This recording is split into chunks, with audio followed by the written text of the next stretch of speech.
Welcome to the Bandano Podcast, where we're calling a spade a spade. Great to be here with you guys today. I've said this before, and I'll say it again. There's no CBA deal. The players don't want to agree to what the owners are proposing. Perfect. Grab Asia Wilson, grab Sabrina, grab Sophie, grab the superstar, the main attraction, Caitlin Clark, and let's start this league fresh. Listen, this isn't some dramatic overstatement or clickbait nonsense. This is a real conversation happening right now as the WNBA and its Players Association sit completely stuck without any collective bargaining deal in sight. The league just froze everything. No business can happen. Free agency is dead in the water. Contract talks are done, and the gap between what owners want and what players demand has gotten so nasty that people are literally discussing the nuclear option, scrap everything, and rebuild from scratch. People wouldn't notice the difference. Nobody would say to themselves, oh, wow, the talent has really dropped off this year. Nobody's going to be saying that. In fact, they'll be saying, wow, it's real calm this season. There's not so much complaining and whining going on this season. Start fresh with players that deserve money and with players that can push the league forward. So, here's why this moment matters more than anything else in WNBA history. The old CBA died on Friday. Both sides couldn't even agree to keep talking. Now they're stuck in this weird limbo where technically the old rules still apply, but nobody can actually do business. Teams were ready to make offers to free agents under the dead agreement. But players said absolutely not while they're still fighting for a completely new pay structure with enormous salary jumps. 84 of the league's 86 veterans are sitting in free agency right now, all refusing to sign anything until there's a new CBA. The real fight comes down to revenue sharing. Owners put 15% on the table, up from 9%. Players want 30% of revenue before any expenses get taken out. We're talking about hundreds of millions of dollars in difference over the length of whatever deal they eventually sign. Let me know what you guys think in the comments section below. Like the video and subscribe.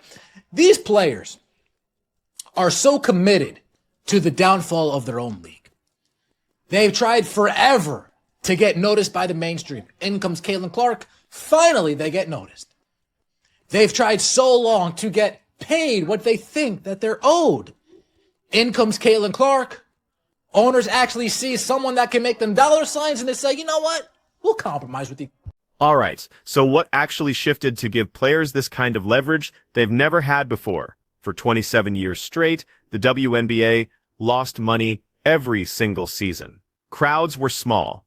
TV ratings were basically non-existent. Sponsorship deals were tiny.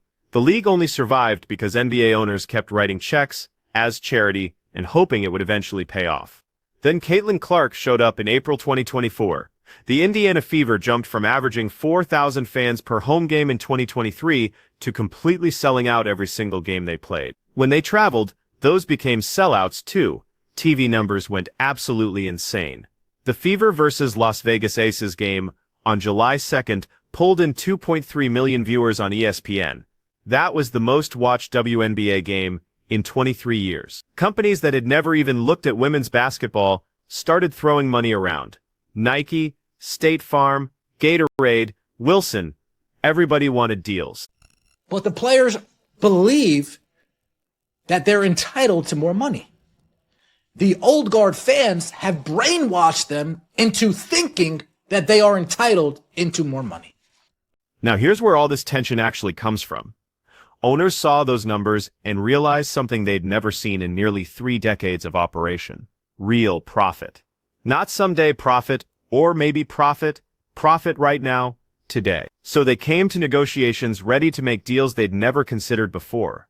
Max contracts over $1 million. Average salaries above $500,000. Minimum salaries at $250,000. Charter flights for every team. Better hotels.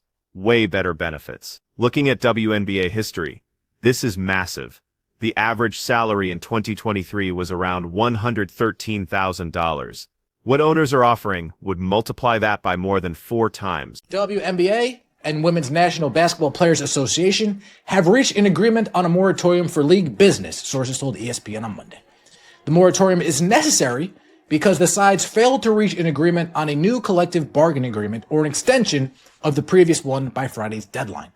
The sides continue to negotiate on a new CBA amid what's become a bitter impasse as they work toward what both sides acknowledge will be a transformative deal. They remain far apart on several key issues, including chiefly what a revenue sharing system should look like. Now, is it really bitter on the owner side? Probably not. They think they're going above and beyond with some of the things that they're willing to give them. But the Players Association is pushing back hard on this logic. They're saying all those revenue projections depend almost completely on Caitlin Clark's ability to sell tickets and draw viewers. And if one single player is creating that much value, then every player deserves a bigger cut because the league markets everyone as part of the same product. They look at the NBA, where players get 50% of basketball income. They point to the NWSL, where soccer players fought their way up to 50% too. Their question is simple. Why should basketball players settle for 15% when every other major pro league gives athletes at least 40%? Owners fire back that the WNBA still has huge costs to cover. Expansion fees, new arenas, infrastructure investments. They say taking 30% of revenue before expenses would bankrupt half the teams, especially smaller markets that don't have Caitlin Clark drawing crowds. The players are bitter because they think that they're owed something that they haven't earned. The players are bitter. The players have things to lose. Well, not all of the players, but the players in the negotiating rooms. Brianna Stewart and Nafisa Collier. They would love it if WNBA folds. Unrivaled gets some players. Maybe that league turns to 5-on-5. They already see a future for Unrivaled. Brianna Stewart earlier this weekend said, oh man, it's so hard to compartmentalize. I mean, after the games, then I got to go and take emails and phone calls and take places on this and take places on that. Wouldn't it just be easier if that league didn't exist anymore? That's what she's saying to herself. The bitterness that's developed goes way beyond money now. This has gotten personal in a big way. Players Association President Nameka Ogwumike and Vice President Brianna Stewart have been all over social media talking about how disrespected they feel by the owner's offer. They're treating this like just another chapter in the league's long history of undervaluing its athletes. Several veteran players have done interviews suggesting owners are trying to cash in on Caitlin Clark's popularity without properly paying the players who spent years building the foundation she's performing on. Meanwhile, ownership sources have been leaking to reporters that they think the players are negotiating in bad faith, that the association is making demands they know are impossible to meet. Maybe because some of the leadership has money tied up in competing leagues. Brianna Stewart helped start Unrivaled, that new 3-on-3 league that's paying top players way more for a shorter season. Some owners are quietly wondering if Stewart actually wants the WNBA to collapse, so Unrivaled becomes the main women's basketball product in America. Expected massive increases in compensation is still being bargained.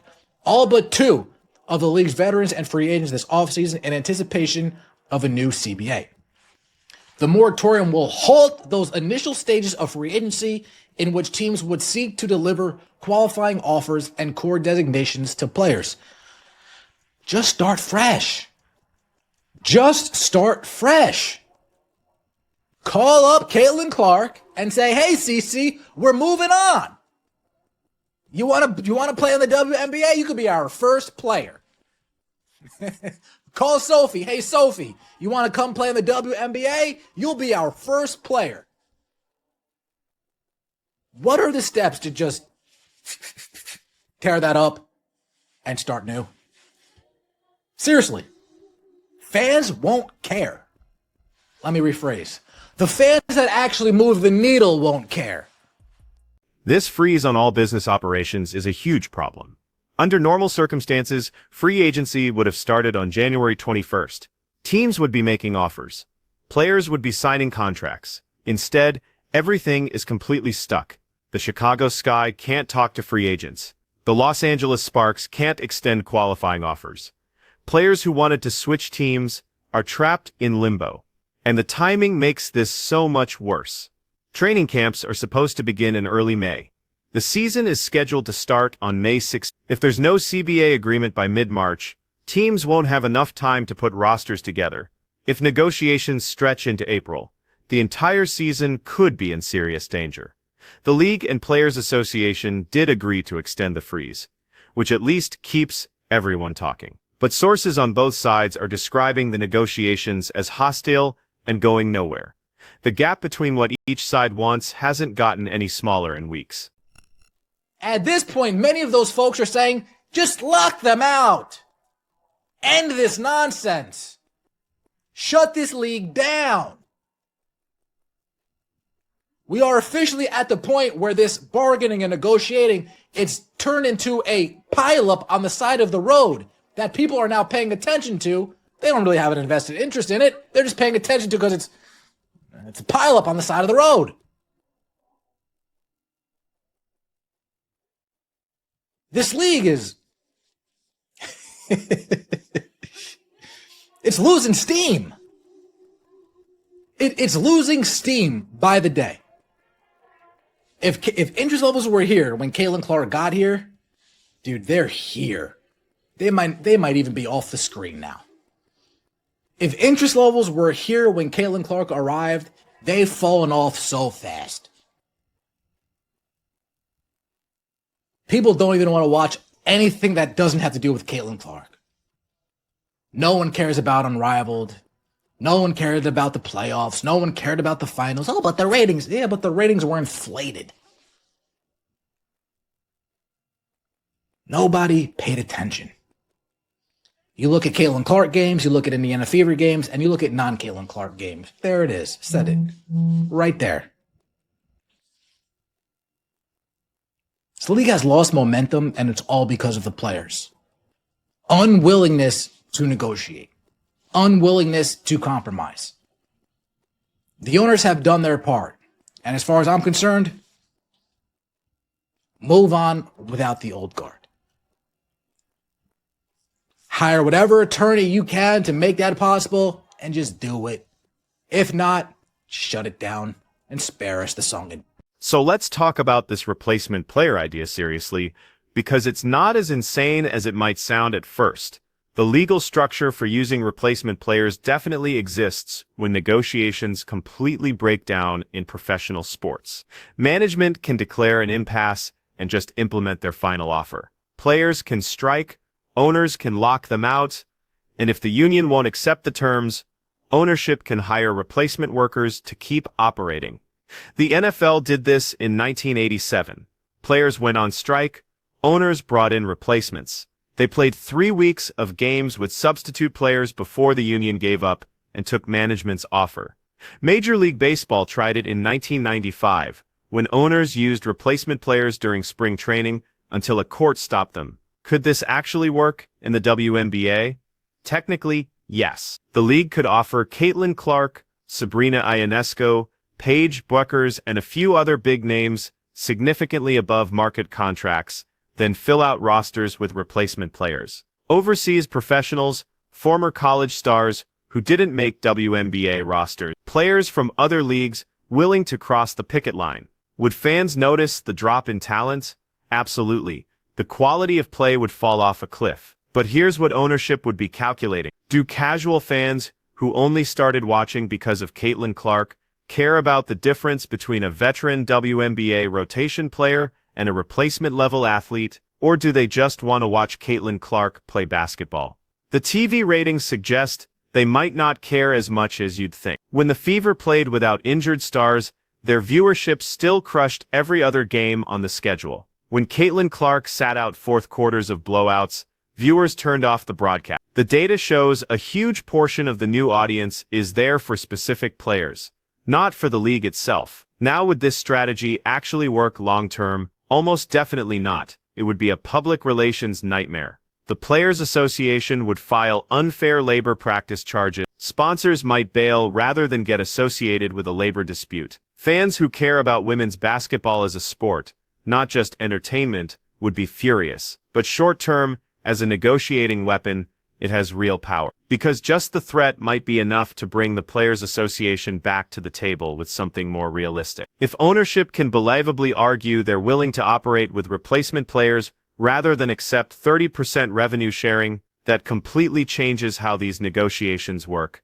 And here's the uncomfortable truth nobody wants to admit out loud. The leverage in this negotiation isn't split evenly. The Players Association is acting like they have equal bargaining power, but they absolutely don't. 5 players are probably responsible for 75% at the league's current revenue growth. The other 95 players have way less individual leverage. If you're Caitlin Clark, you could walk away from the WNBA tomorrow and sign with Unrivaled or a European league for more money. If you're Breanna Stewart, same situation. But if you're a role player making league minimum, you need the WNBA way more than it needs you. That's the harsh economic reality, and it's why some people think the Players Association might have pushed too hard by demanding, because if owners call that bluff and implement their 15% offer, what's the union's response? Lock yourselves out of the only major professional women's basketball league in North America? The momentum this league built in 2024 is already starting to fade. Nobody watched the playoffs with the same intensity they watched the regular season. Unrivaled is getting some attention, but nothing close to what the WNBA generated during the Fever's run. The longer this negotiation drags on, the more casual fans lose interest, and that's what makes this moment so dangerous. The WNBA has this window right now where it can capitalize on interest nobody ever expected. But that window is slamming shut. Every week without a resolution is a week where fans forget about the league. Every month without games is a month where corporate sponsors start questioning their investments. So who breaks first? Do the players accept something closer to the owner's offer and lock in life-changing money for the next decade? Or do they stick with 30% and risk a work stoppage that could destroy everything they've built? Because understand this fight isn't just about money. This is about whether the WNBA can actually sustain itself as a real business. And right now, with no CBA, no free agency, and no clear way forward, that question doesn't have a good answer. The league that finally broke through to mainstream America might be about to break itself apart.